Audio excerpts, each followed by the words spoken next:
Olá, bem-vindos a mais uma conversa focada. Hoje, a gente vai encarar um tema que, olha, tira o sono de muito fundador, principalmente quem vem da área técnica. Vendas para grandes empresas, o tal do Enterprise Sales. Realmente assusta um pouco no começo. Vender para outras empresas, especialmente as maiores, parece ter um monte de regras não escritas, né? Um ritmo diferente. Totalmente. E para nos ajudar a desvendar isso, a gente está com material excelente aqui, uma palestra bem direto ao ponto do Pete Kuhlman, que foi cofundador da Optimizely e hoje é parceiro no Y Combinator. Isso veio lá do material da Startup School deles. Ah, ótimo. Uma visão de quem viveu isso na pele, né? Exatamente. Nossa ideia aqui é, assim, desmontar esse processo B2B passo a passo, sabe? Desde como encontrar os primeiros clientes potenciais, até aquele momento super importante de garantir que eles usem o produto e vejam valor. Vamos tentar extrair as táticas que funcionam. Uma perspectiva super válida. Vem de alguém que não só vendeu, mas construiu a empresa em cima disso. E já vamos começar com uma ideia que talvez surpreenda muita gente. Se você fundou a empresa, se você construiu o produto, você não só pode vender, como no comecinho talvez só você consiga fazer isso direito. Por quê? Então, a palestra bate muito nessa tecla. Vender, especialmente antes de você ter certeza absoluta do Product Market Fit, sabe aquela validação de que o mercado quer e paga pelo seu produto, não é tanto sobre técnica de vendedor, é mais sobre empreendedorismo puro. Empreendedorismo. Como assim? Exige visão, sabe, credibilidade e muita experimentação. E aí os fundadores técnicos, na verdade, têm duas vantagens enormes. Primeiro, conhecem o problema e a solução como ninguém. Segundo, eles têm uma convicção genuína de que podem ajudar, e isso muitas vezes é mais forte que qualquer script de vendas. Entendi. No fundo, vender é ajudar. E engenheiro é bom em resolver problema. Exatamente. Vender é fundamentalmente resolver problemas. Legal. Então tá, vamos começar a desembrulhar isso. O primeiro passo, imagino, é a prospecção, certo? O que isso significa na prática para uma startup que vende para outras empresas? A prospecção é, tipo assim, a fase de inteligência. É você criar uma lista de empresas que parecem precisar do seu produto e, mais importante, identificar as pessoas certas lá dentro para conversar. E como começar isso? De onde tirar essa lista? O ponto de partida, que o material destaca bem, é ter uma hipótese de vendas clara. Uma hipótese. Tipo um chute. Não. É mais estruturado. É uma frase que conecta quem é o cliente, qual o problema dele e como você ajuda. O exemplo da Optimizely que ele dá é ótimo. Profissionais de marketing em empresas de tecnologia, cliente X, querem fazer testes A/B, problema Y, mas não sabem programar. Nossa ferramenta, Produto Z, deixa eles fazerem isso sem código. Ter isso claro direciona tudo. Ah, saquei. Fica bem mais fácil procurar assim. E como ir atrás dessas empresas e pessoas? A palestra dá alguma dica prática? Sim, menciona algumas coisas. Usar listas de associações do setor, por exemplo, e depois filtrar com critérios. A Optimizely, olha que interessante, usava uma ferramenta chamada Built With. Built with. O que ela faz? Ela basicamente olha o código de um site e diz quais tecnologias ele usa. Eles procuravam empresas que já usavam ferramentas de análise web. Isso era um sinal, sabe? Indicava que a empresa se importava com dados, com otimização, era um prospect mais quente. Que sacada boa. Usar a própria tecnologia para qualificar. E depois de achar as empresas-alvo, como é que você acha a pessoa certa lá dentro? O decisor ou quem sente a dor? Aí entram outras ferramentas mais focadas em contatos profissionais. A palestra até cita algumas que os fundadores usam muito hoje, tipo Apollo, LinkedIn Sales Navigator. Elas ajudam a mapear quem é quem na empresa, achar os cargos certos, gerente de marketing, diretor de produto, depende do seu caso, e conseguir o contato. Ok, então temos a lista de empresas, os contatos mapeados. Qual o próximo passo? É sair mandando e-mail para todo mundo? Não, calma. O próximo passo é a abordagem, o outreach. O objetivo é conseguir marcar uma primeira conversa, uma reunião, mas olha, a recomendação forte do material é: o jeito mais eficaz não é o contato frio, o cold outreach. O ideal é fazer o cliente vir até você, gerar demanda inbound. Inbound. Como fazer isso na prática? Não parece fácil. É um trabalho de construção. O material fala muito sobre lançar o produto cedo, mesmo que seja uma versão beta, e começar a falar sobre ele. Criar conteúdo útil, sabe? Post de blog explicando como resolver um problema específico, vídeos, guias, coisas que o seu cliente ideal talvez procure no Google. Ah, tipo marketing de conteúdo focado. Exato.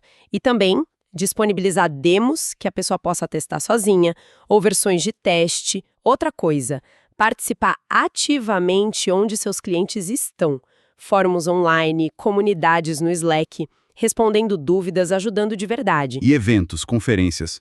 Funciona? Funciona, mas com estratégia. Não é ir para distribuir cartão, é pesquisar quem vai estar lá que te interessa e tentar marcar reuniões antes do evento começar. O tempo nesses lugares é super curto. A ideia é atrair quem já tem alguma dor, algum interesse. Entendi. Mas e se precisar mesmo ir atrás, fazer o contato frio? Às vezes não tem jeito, né? Tem alguma dica de ouro para esse e-mail frio? Tem sim. A primeira é: sempre tente uma introdução quente antes. Veja no LinkedIn se você tem algum contato em comum que possa apresentar vocês.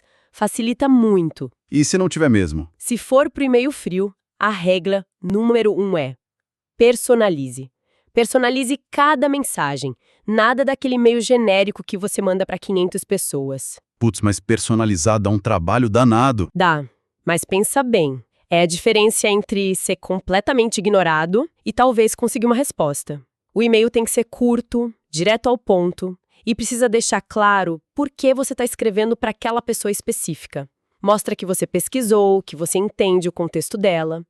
Tem alguma pergunta para se fazer antes de enviar? A pergunta de ouro que ele sugere é ótima. Se você recebesse esse e-mail, você ficaria animado para ler e responder? Se a resposta for não, provavelmente a outra pessoa também não vai ficar. É uma boa régua. Boa mesmo. Mas aí tem um perigo que a palestra alerta, né? Um erro comum. Sair falando com qualquer um que tope conversar, só para sentir que está progredindo. Exatamente. Esse é o perigo dos clientes ruins.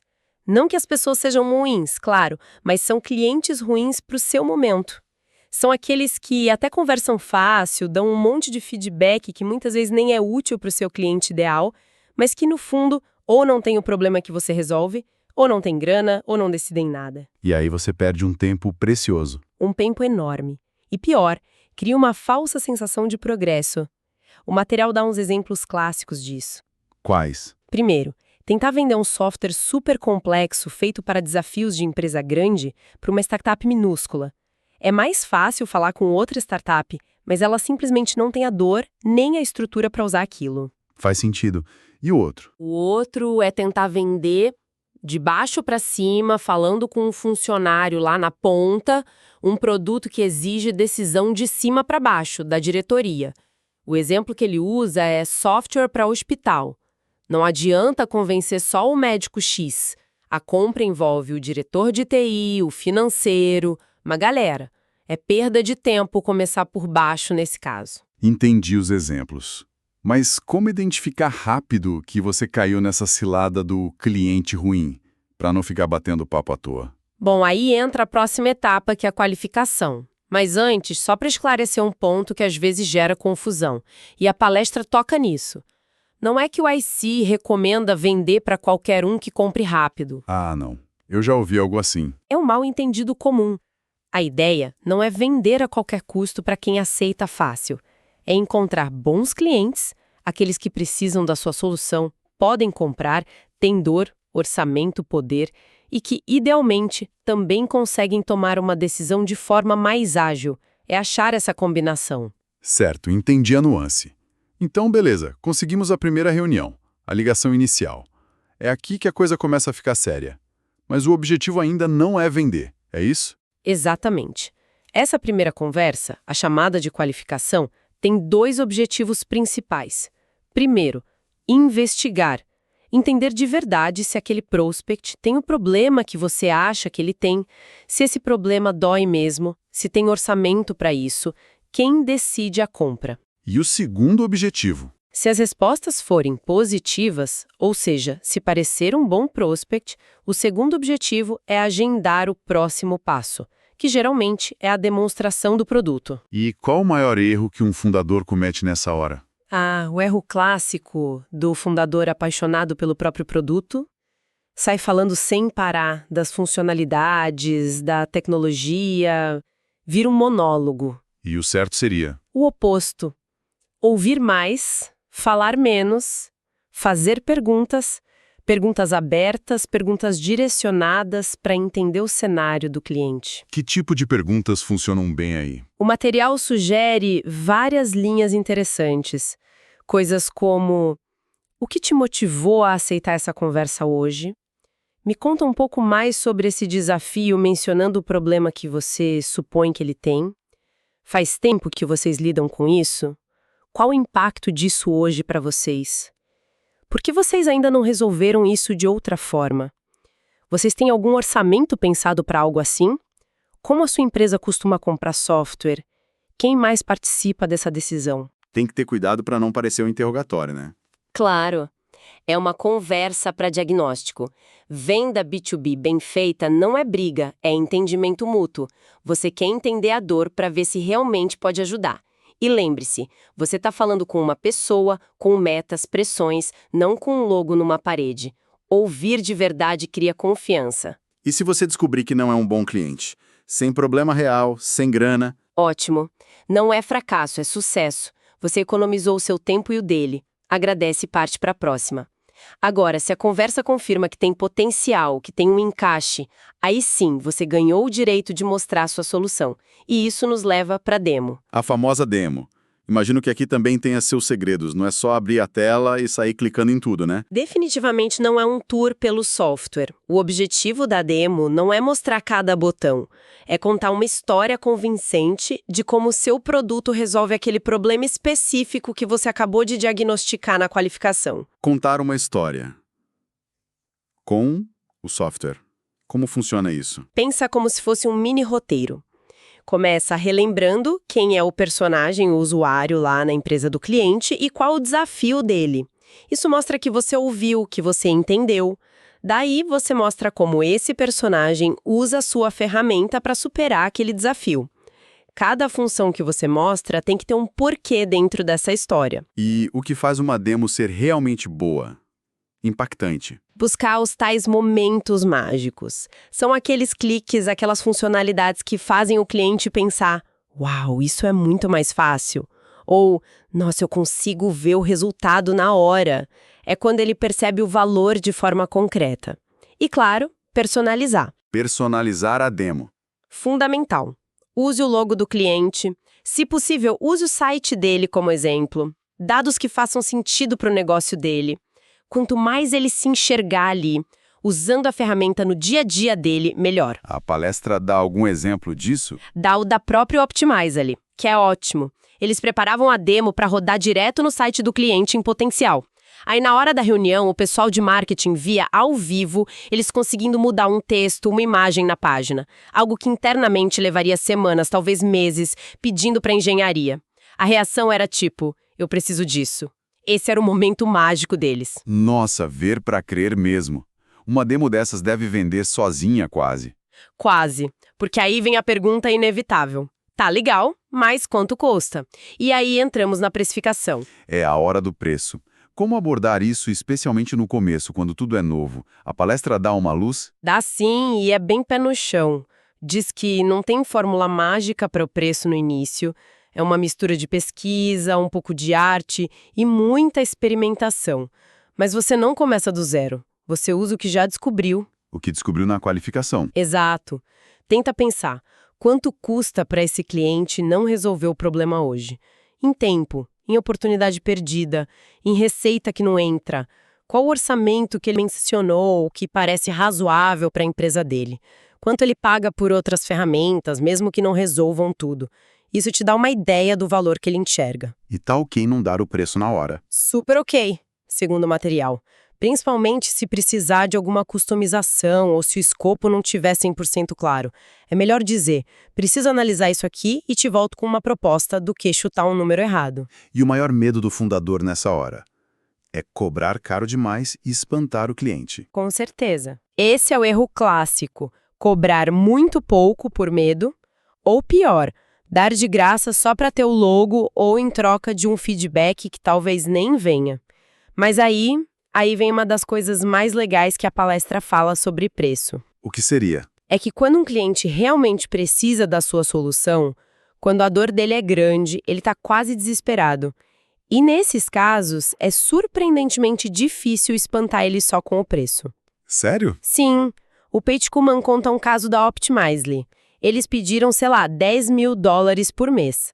O cliente achou caro, negociou, chorou e fecharam por $2.000 por mês. Mas olha o ponto, mesmo o preço inicial sendo 5 vezes maior, o cliente comprou, porque ele precisava daquilo. Uau! Isso muda a perspectiva. Quer dizer que um preço alto pode até ser bom? Pode até filtrar, pode te ajudar a achar quem está realmente precisando daquilo agora. A palestra até menciona a Stripe no começo, que era mais cara que os concorrentes e mesmo assim conseguia cliente. Isso validava o valor que eles entregavam. Interessante. E tem outro ponto sobre preço, né? A venda não acaba ali com o seu contato direto. Ele tem que vender a ideia lá dentro. Perfeito. Essa é crucial. A negociação mais importante sobre o preço, muitas vezes, acontece depois, numa sala onde você não está. Seu contato, que a gente chama de campeão interno, tem que convencer o chefe, o financeiro. E como a gente ajuda nisso? Dando mais desconto? Nem sempre. O melhor jeito de ajudar é dar munição para ele. Um resumo claro dos benefícios, um slide mostrando como a solução ajuda a bater as metas da empresa, talvez um cálculo simples de retorno sobre investimento ROI, facilitar a vida do seu campeão para ele conseguir aprovação interna. Entendi. Então, no geral, a dica para preço no começo é: trate como um experimento. Exato. Defina um valor inicial, talvez um que te deixe até meio desconfortável de tão alto, apresente com confiança, baseado no valor que você acredita que entrega, veja a reação, esteja pronto para explicar, para justificar e, se precisar, para negociar. O foco no início não é maximizar o lucro de cada venda, é aprender quanto o mercado está disposto a pagar, qual o valor percebido. Beleza. Preço negociado, proposta aceita verbalmente, acabou. Podemos comemorar. Opa, segura a comemoração, ainda não. Agora vem o fechamento de verdade, que em empresa grande não é um aperto de mão, é um processo. E às vezes um processo longo e chato. Ah, burocracia. Que tipo de coisa pode aparecer aí? E pode aparecer de tudo. Revisão de segurança da informação, questionário de privacidade de dados LGPD, GDPR, o jurídico querendo mudar a cláusula do contrato, aprovação final do financeiro. A lista é grande. O erro aqui é achar que o sim verbal garante o negócio e ser pego de surpresa quando tudo demora semanas, meses ou até morre na praia em algum departamento. E como um fundador pode se precaver disso? O segredo é perguntar antes, lá na qualificação mesmo. Como é o processo de compra aqui? Quem precisa aprovar? E tentar adiantar as coisas, fazer em paralelo. Enquanto o jurídico olha o contrato, você já vai preenchendo o questionário de segurança, por exemplo. E os contratos em si? Dá para simplificar? Tá. E é recomendado. Mantenha o contrato principal, o Master Service Agreement, o mais padrão possível. A palestra até sugere usar uns templates que já são conhecidos no mercado, como os da Common Paper, que aliás é outra empresa do IC. Facilita a vida do jurídico do cliente. Deixa os detalhes específicos, preço, prazo, escopo, para um documento mais simples, uma ordem de serviço. Boa dica. E quem é nosso melhor amigo nessa fase de atravessar a burocracia? Seu campeão interno, sem dúvida. Mantenha contato constante com ele. Peça ajuda para entender onde está travado, com quem precisa falar. Lembra que ele também quer que a solução comece a rodar logo para resolver o problema dele. Ele está do seu lado. Certo. Finalmente, depois de tudo isso, o contrato é assinado. Tinta no papel. Agora sim, estoura o champanhe. Calma. Quase. Falta uma etapa que, segundo a palestra, é onde muito negócio B2B morre silenciosamente. A implementação. E o erro gigante aqui é achar que, contrato assinado, seu trabalho acabou. Agora é com o cliente. Ué, mas se ele comprou, não é ele que tem que usar? Pois é, essa é a armadilha. O Pete Kuhlman conta umas histórias de dar dó da Optimizely. Fecharam contratos enormes, de 6 dígitos, cliente super feliz. Um ano depois, na hora de renovar, descobriram que o cliente nunca usou o produto. Pagou caro e não usou. Mas por quê? Porque a implementação travou em algum lugar. No caso deles, muitas vezes o marketing comprava, mas dependia da engenharia para instalar o código no site. E essa ponte não aconteceu. O aprendizado foi duro. A culpa, no fim, era da Optimizely. Venderam software, mas não entregaram a solução para o problema, que só vem com o uso. Caramba, que lição. E qual a recomendação para não cair nessa? Discutir e planejar a implementação antes de assinar. Não deixa para depois.